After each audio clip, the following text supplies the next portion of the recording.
সালাম আলাইকুম, সবাই কেমন আছেন? আলহামদুলিল্লাহ আপনাদের দোয়া ও ভালোবাসায় ভালো আছি। আজ নতুন একটা রেসিপি নিয়ে আবারও হাজির হয়ে গেলাম আপনাদের মাঝে।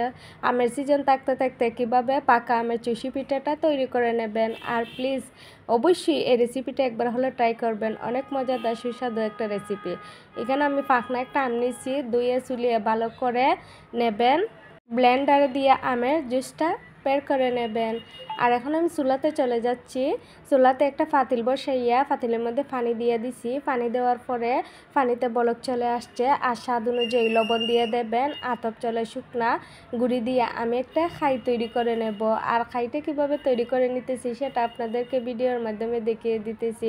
প্লিজ চ্যানেলটা সাবস্ক্রাইব করবেন, লাইক কমেন্ট করবেন, ভিডিওটা শেয়ার দিয়ে পাশে থাকবেন।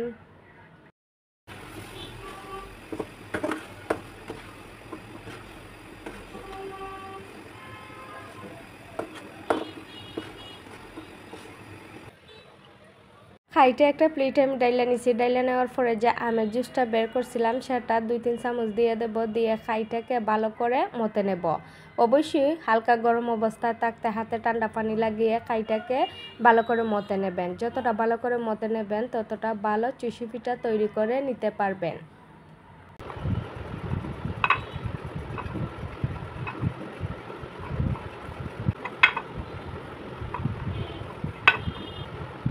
আমি ভালো করে মতে নিছি।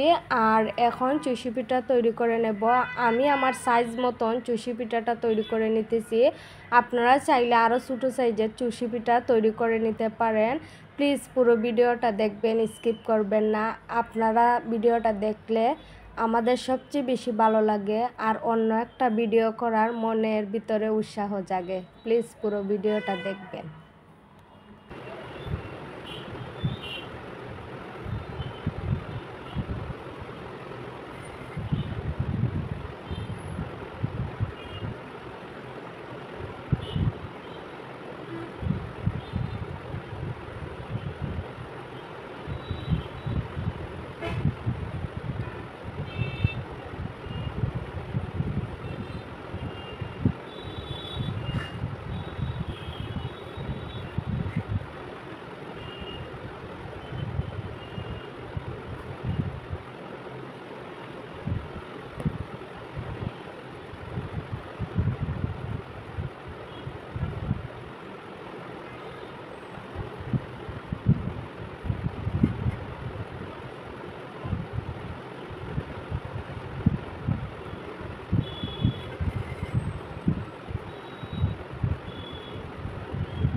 এখন আমি চুষি পিঠা করা শেষ হয়ে গেছে।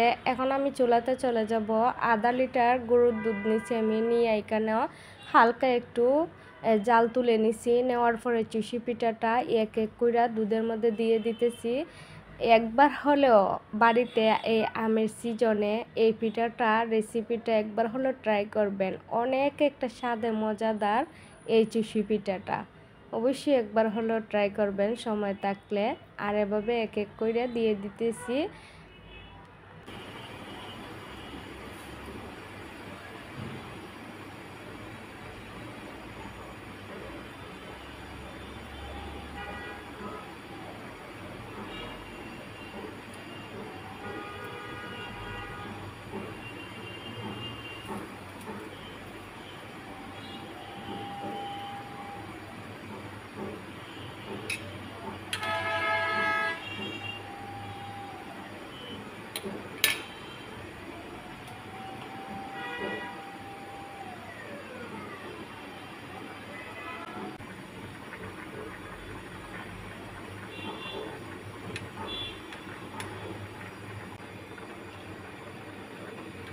এই চুষি পিঠাটা আমি 8-9 মিনিট জাল তুলে নিছি। জাল তুলে নেওয়ার পরে আমার হয়ে গেছে। এখন নামিয়ে নেব। নামিয়ে নেওয়ার পরে যে আমের যে জুসটা রেখেছিলাম সেটা দিয়ে দেব এইটার মধ্যে। অবশ্যই গরম অবস্থায় দিবেন না, একটু ঠান্ডা অবস্থায় দিবেন। গরম অবস্থায় দিলে দুধটা নষ্ট বা একটা কিরম ভাব হয়ে যেতে পারে। তো ঠান্ডা অবস্থায় আমের যে জুসটা রেখেছিলাম অর্ধেক সেটা কিন্তু এখন দিয়ে দেব। দিয়ে দেওয়ার পরে দেখুন কতটা টেস্টি হয়েছে। খাইতে কিন্তু খুবই অসাধারণ টেস্টি। আপনারা একবার হলেও বাসাতে ট্রাই করে দেখবেন। অসাধারণ একটা মজার পাকা আমের চুষি পিঠা। এখন আমি সাইডের দিকে সব কিছু একসাথে মিক্স করে নিলাম। মিক্স করে নেওয়ার পরে যে প্যাকেটের শুকনা গুঁড়া দুধটা সেটা আমি উপরে দিয়ে দেব। আপনারা না চাইলে সেটা নাও দিতে পারেন, স্কিপ করে দিতে পারেন। আমার কাছে ছিল তাই আমি দিয়ে দিতেছি আর একটু বেশি স্বাদ লাগার জন্য। আসসালামু আলাইকুম, সবাই ভালো থাকবেন। দেশের বাইরে থেকে যারা আমার ভিডিওটা দেখবেন আপনাদের সবার জন্য অসংখ্য ভালোবাসা রইল।